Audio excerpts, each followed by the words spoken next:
ఈరోజు మేము గుట్టకిందిపల్లికి ఒక 2 క్రైమ్లలో ఇన్వెస్టిగేషన్ పర్పస్ వచ్చినాము.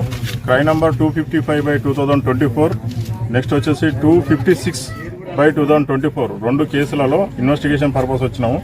దీని ఉద్దేశం ఏంటంటే ఈ గుట్టకిందిపల్లిలో ఒక 2 వ్యక్తులు చనిపోకుండానే చనిపోయినామన్నట్టుగా క్రియేట్ చేసి ఇక్కడ ఉన్నటువంటి ఆఫీసర్లను చీట్ చేసి రైతు బీమా తీసుకోవడం జరిగింది.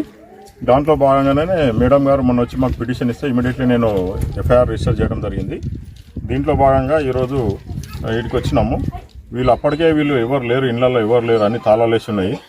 వాళ్ళను చట్టరీత్యా ఖచ్చితంగా మేము పోలీసు వాళ్ళని చేసి పట్టుకొని ఖచ్చితంగా రిమాండ్ చేస్తాము.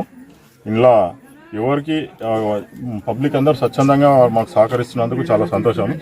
మేము పై ఆఫీసర్ నోటీసులో పెట్టి ఇంకా ఏదైనా ఫర్దర్ ఇన్వెస్టిగేషన్ ఎవరైనా ప్రోద్బలంతో కానీ ఎవరైనా ఇంకేమైనా వాళ్ళు ఎవరెవరు ఇన్వెస్టిగేషన్ ఎట్లా ఉంటే అట్లా దాని ప్రకారం చేసి వాళ్ళందరినీ ఖచ్చితంగా రిమాండ్ చేస్తాము, చట్టరీత్యా చర్య తీసుకుంటామని చెప్పేసి తెలియజేస్తాం.